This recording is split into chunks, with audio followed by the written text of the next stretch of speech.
Hello,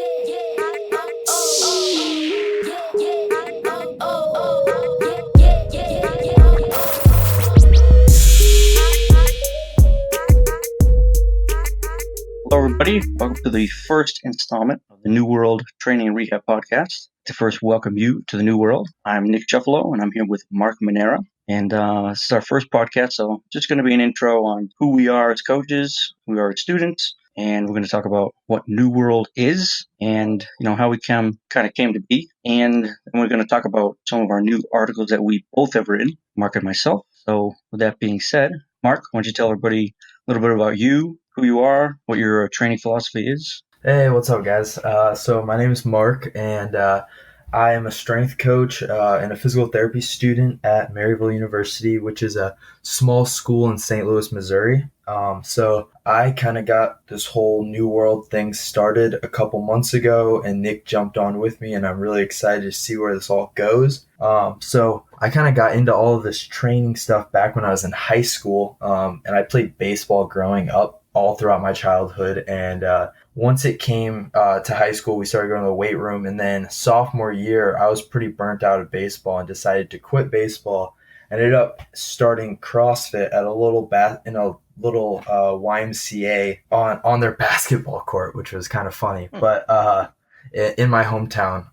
So I got started there. I got super into it. CrossFit was kind of my life, to be honest. And I was on YouTube every night watching every single CrossFit video I could. I was doing competitions, multiple weekends a month, and I was just going at it. And I kind of really got into it. I thought, there was 2 or 3 years of my life that I thought I was going to be a CrossFit Games athlete, and I was just going to make it happen and, training crazy and doing crazy things. And I've learned a lot from that. But then once I got more into physical therapy school, I got introduced to a gym owner of a small gym in St. Louis.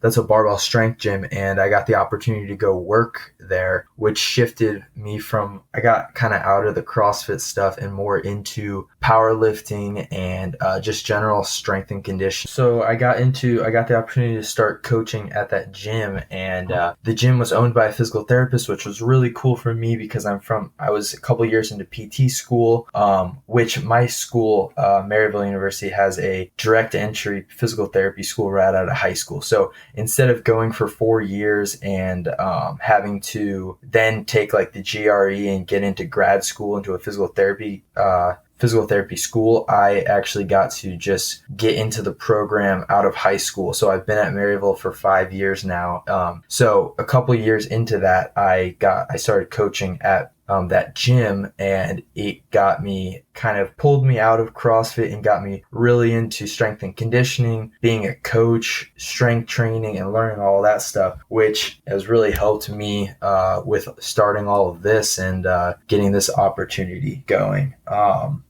So then from there, I was coaching at the gym, and then one day I got bored, and there was a camera and a tripod at the gym, and I was like, oh, what the heck? I might as well. I see all these videos on Instagram. Why don't I just make one of these videos? So, You want to be an influencer? No, not influencer. No, not an influencer.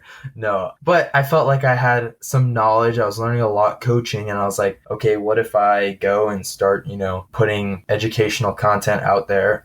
And so I just kind of was bored one day, turned the camera on and started talking to it. And I just kept doing it. And it kind of has slowly kind of gotten me to where I'm at right now, which is slightly better than where I was at a year or so ago when I started doing it. But it got me really passionate about online training, online content, and just all the online and kind of where the future of training is going and coaching is going, which is something I'm really excited about. So what would you say? So you gave us a good background about yourself. Okay. So now in terms of your coaching and maybe your career, where you want to go, what exactly do you think of? What should somebody think of when they think of New World, and especially yourself? Okay, so your philosophy, what do you think of? I think that's a super deep question, but yeah, we open up big. I've been actually thinking about this for a while, and more about how I want to work with clients. And I kind of think of it like as a 3-pillar system, and like 3 kind of big things that I want everyone to, when they work with New World, these are what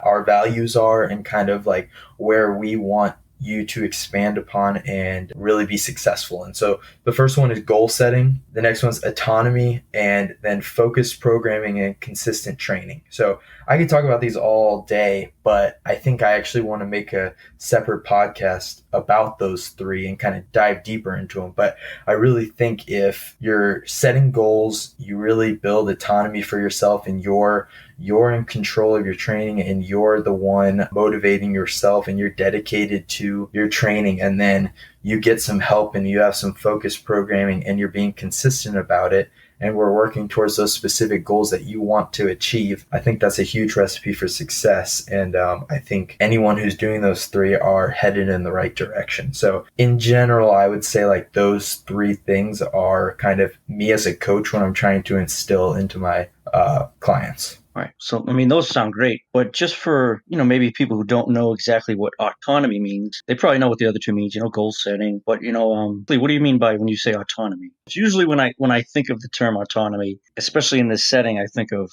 the coach-trainee relationship. Coach is there as an outlet, but the trainee itself, that's the person it's on them. They come to you, and, what we mean by autonomy is similar, self-efficacy. It's like I'm in control. I'm in the driver's seat. Coach is here, but coach isn't going to drive where I'm going to go with my goals and everything.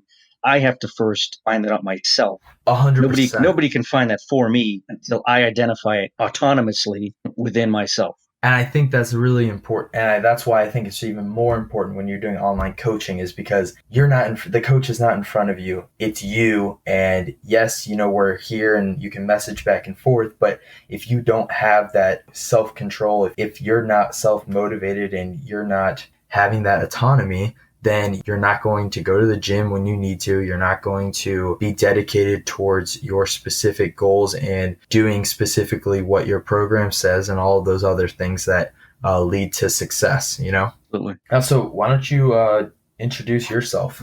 Oh, I get an intro. Nice. Yeah. My name's Nick Shuffalo, or if you wanted to go Italian route, it's Nick Jeffalo, but you don't have to get that fancy. I live in Worcester, Massachusetts, and I am an exercise science student at Fitchburg State University. I'm a senior, so hopefully by this spring, I will be a graduate with a bachelor's. I'm also a strength coach, and right now I'm working for New World, which is great. And I've had experience in the past, training people in person, writing programs for people. I mean, it's something that I just found that I really enjoy. But if we go all the way back from my own personal training, in school I was pretty, I don't know, I tried sports here and there, football. I was pretty trash, to be honest. I actually played quarterback for a bit, but not very good. I didn't really practice because I just didn't really like the atmosphere. I didn't really like anything about it. So I didn't really put much effort into it. Yeah, I played, freshman, sophomore year, but I just, I didn't really care for it myself. That's kind of how I was. I felt like I just got burnt out of, I was playing baseball. I just kind of got burnt out, but yeah, it's. Yeah, it's, I was playing it, but it was almost like I played it because that's kind of the thing you do. You go to school to pick a sport and you play it. But I was like, I love watching football, but I like playing football in the backyard. But when it came to the high school football, I was like, not for me. Yeah. But what I did love was training in the weight room. I said, all right, well, I like this. So can we just do this and nothing else? That was my mindset. And, plus my dad he is a really strong guy, big guy, and he got me into training and stuff. He's more like, I want to say a bodybuilder, but that's kind of how he trains. He's more of a bodybuilding-esque guy, but he's got that old man strength. I wouldn't say old man, because if you looked at him, you would have thought, my God, is he 35? Yeah, he's great. But that's definitely somebody that influenced me to get training. And then, I started doing that. I started going to the gym. And at first, which is really strange, is I was somebody that was fearful of doing deadlifts, squats, the big, big movements, because I was like, oh, well, these are big and scary and I don't want to hurt myself. So I don't want to do those. So I was on the cable machines and all the machines, which is nothing wrong with it, but it was more so out of, well, I don't want to hurt myself. Not so much out of I don't like them. It was like something's going to happen. Well, and anyways, you go as a high schooler, whenever you start going, you're like, Well, I just see, I know kind of, I've seen some videos and I kind of seen some people at the gym. I have no clue what I'm doing. So the first thing you do is you grab some dumbbells and you start curling, and then you go to the Oh cable yeah. machine, you pull on the cables every once Oh in a yeah. while. Just Maybe get you a do some sick chin pump, ups. bro.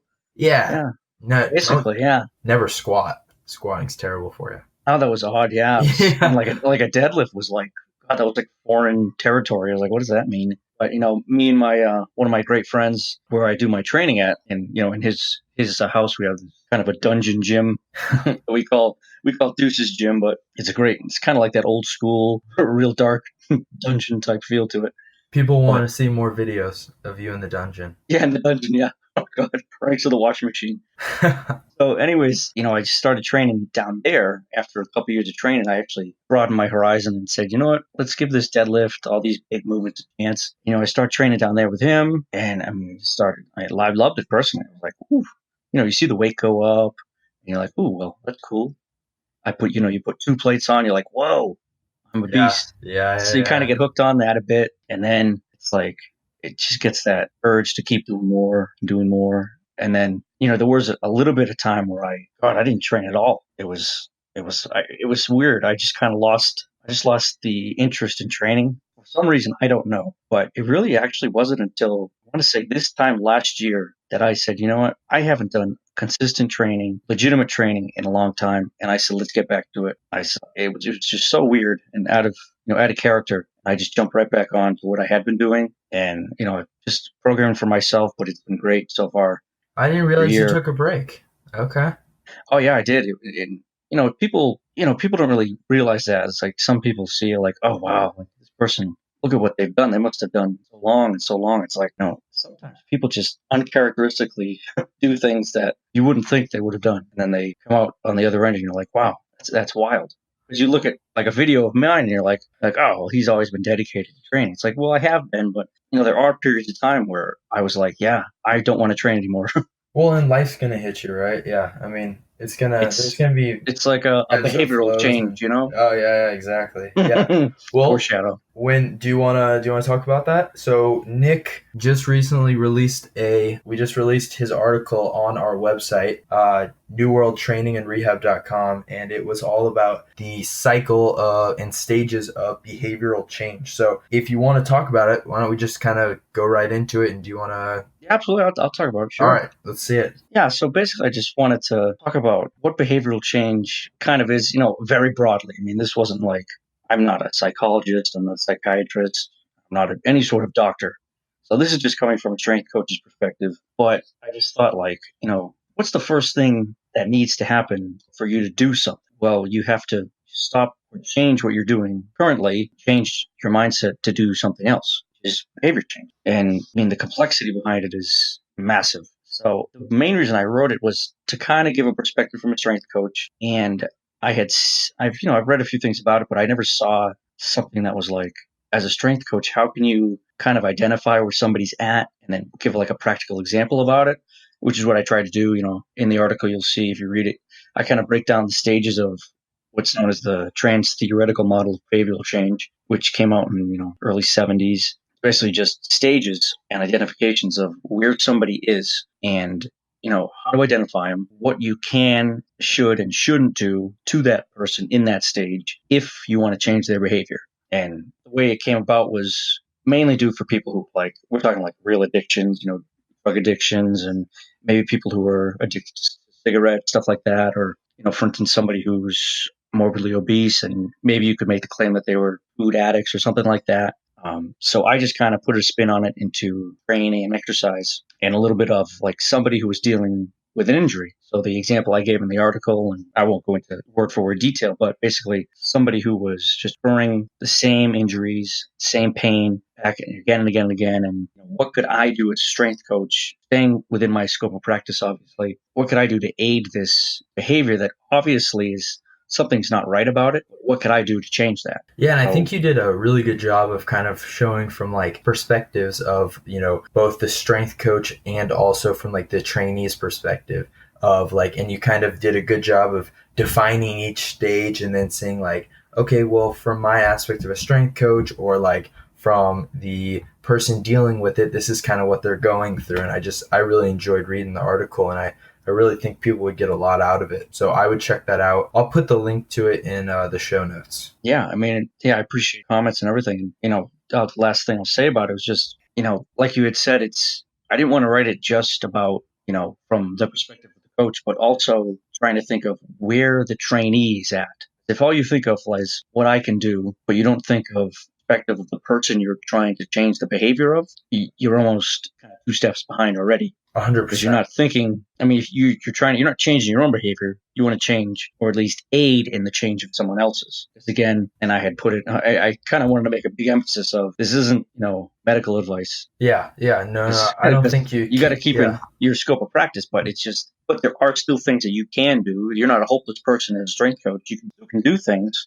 Even if it's just like talking to somebody and saying maybe it's like maybe it's education on pain, or maybe it's giving them stuff like fatigue management using RPE. You know what I'm saying? Yeah, and I think even like simple behavior change of it's someone who overeats and is trying to lose weight. That is 100% in anyone who's a strength coach, or for me as a physical therapist in our scope of practice, to try to help them with that habit. And if we can use those stages and we can kind of understand where they're at and kind of what we need to do, or what other people have done in the past that have been successful, we can help that client, and we can, help hit one of their goals or help them in the future and kind of get them that behavioral change that can change someone's life, Exactly. And there are times where, maybe you as the coach, you don't need anyone else. So maybe it's a area where you're like, this is in my scope. I can take care of this. This is fine. And at some point, maybe you can be an adjunct to somebody else. So if they need medical advice, that doesn't mean that you can't help them. It just means you have to stay in your lane, and you have to understand that what they're going through is extremely complex. All behavioral change is, no matter how small the change is, it's still, whenever you deal with a human, things are complex. So to end the whole, recap of your article, or kind of just a little explanation, is one thing I really like that you hit a really big point on with behavioral changes, that it's a cycle. It's not a straight line. It's not you do this, then this, then this. It's a continuous cycle, and just because you fail, or you break your you do your habit again, or the behavior, and you feel like you failed, doesn't mean that you're back to square one, right? You made progression, you learned something, and you just get back on that cycle, and you just kind of work towards it, just like anything else, towards that goal. But I think it was really cool how you kind of talked about that it's not a failure. Don't take it as a failure if you do your, that habit or behavior that you're trying to change, if you kind of do a relapse or whatever you want to call it. So I really liked that. And I thought you did a great job on the article. Right. Things aren't linear. Nothing about a human is really linear, and behavioral change is not. It's no exception to that. And just because it's not like this one-time go where, all right, here's my behavioral change journey. We're going to start. And if I fail, then I'm dead. I mean, it's a cycle. It goes round and around.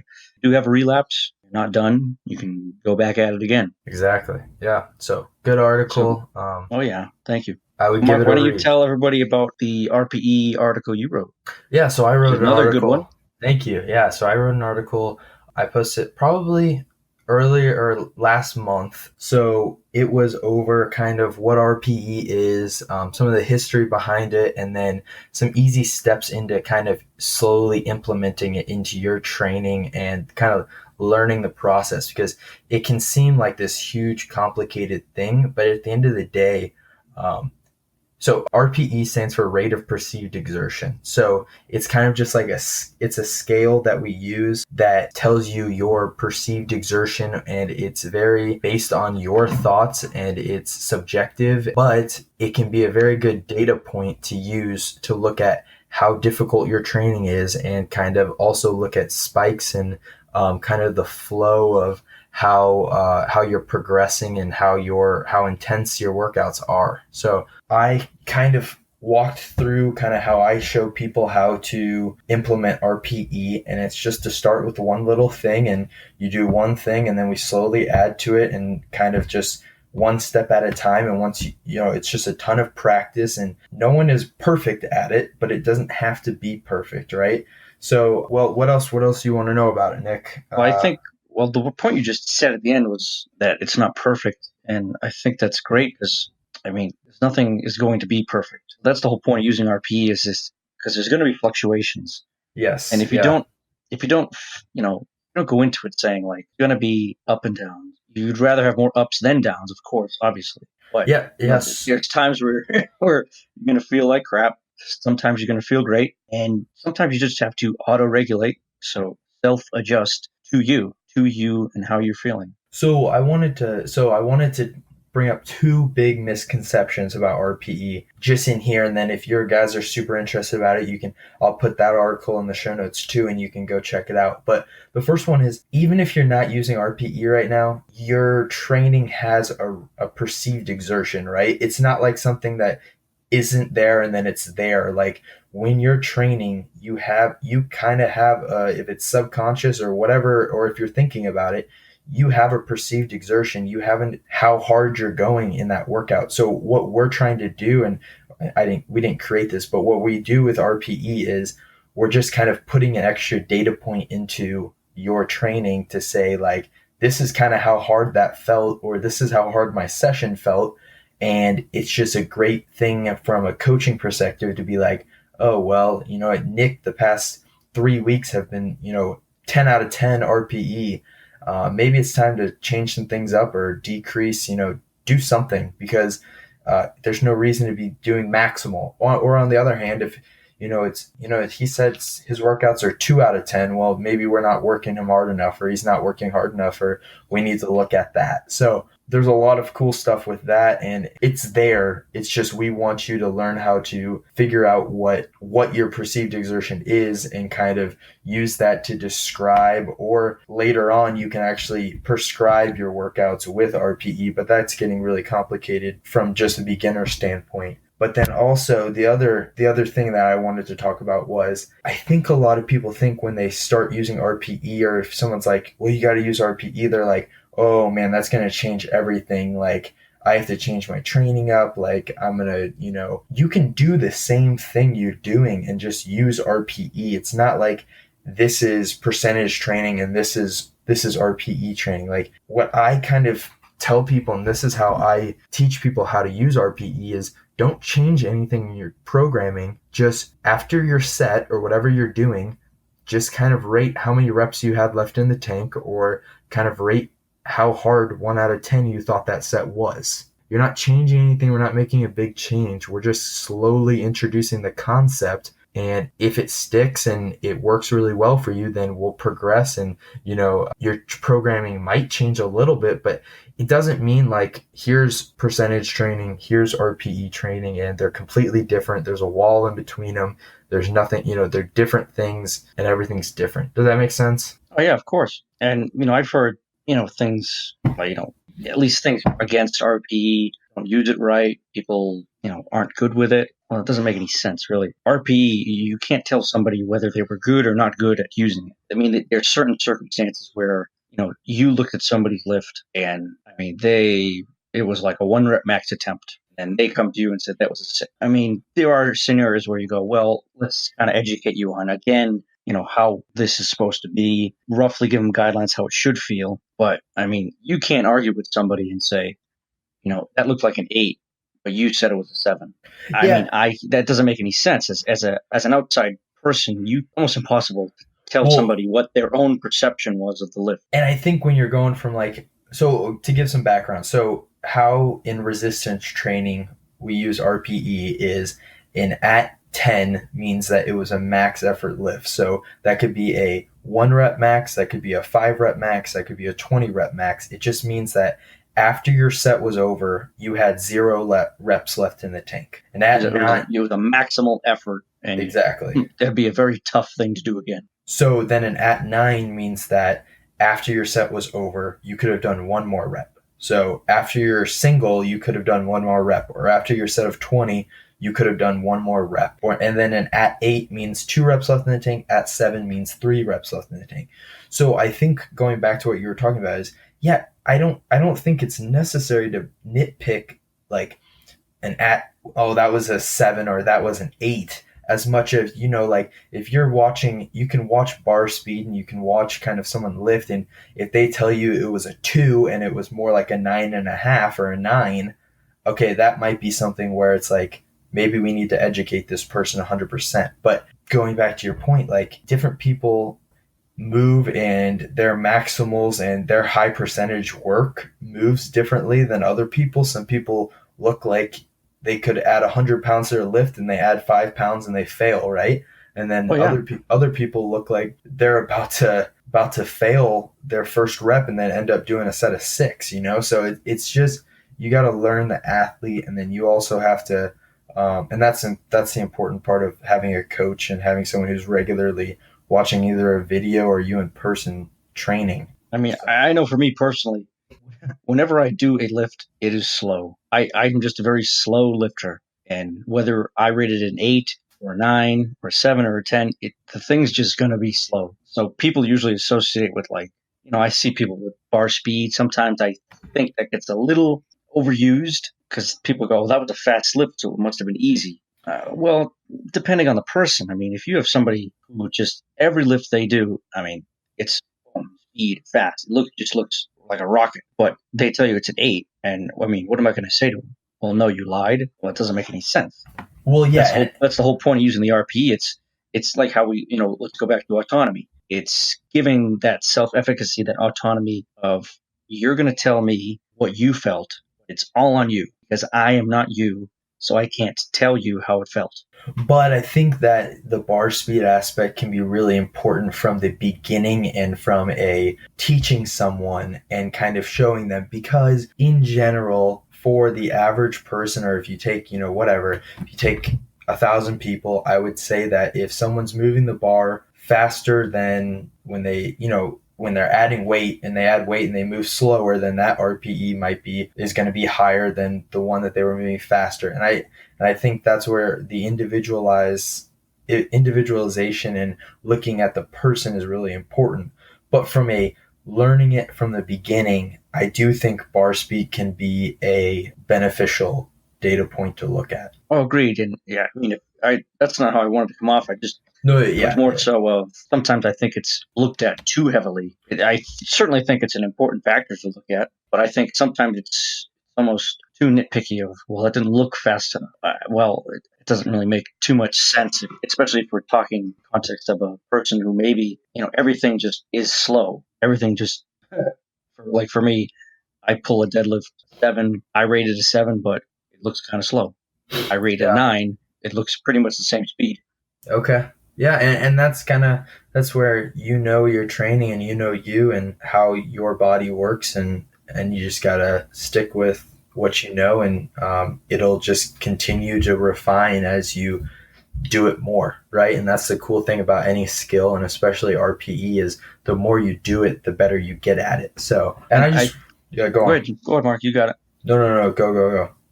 The last part I wanted to say is the main reason that I use RPE is, I mean, the other alternative would be percentage work. Now, I don't disregard percentage work and throw it out in the trash, but I like to mix it. But if I say I'd kind of lean towards RPE, and I'll give an example. If you came in, tribe weight was 4 sets of 4 at 80%. So that 80% is based off of a 1 rep max. And I guess we're guessing is consistent. So we're saying that this 1 rep max is fluid and is the same every single day. Well, unfortunately, and this kind of gets back to the article that I was writing, humans are extremely complex. And there's many factors that go into training, especially many factors that go into like one lift. So if you just went in and just say 4 sets of 4, 80%, and you failed your midterm test, you broke up with your girlfriend all on the same day. No, not my girlfriend. No, not you. No. And then you go in. Well, my guess is that 80% most likely going to be higher than it actually is. Yes. I don't think that 1 rep max is truly that value, because there's so many different factors that in that day are now influencing you. Well, So and you you may gotta be overshooting or at least overdosing at that point. And of course, the other way is the same. Maybe you Yeah, had a great day, and maybe the weight is now too light to get the desired outcome. 100%. And I think also you got to think about some people are, oh, yeah, I hit this 1 rep max 2 years ago at my powerlifting meet, and I, took a huge smell of ammonia before I went, got a Oh, slap on the the back. ammonia graveyard. Yeah, yeah. And, my grandma was in the front row cheering me on. I was pretty hyped, stuff like that, where it's like, Sure. you're not training in that type of atmosphere every single day.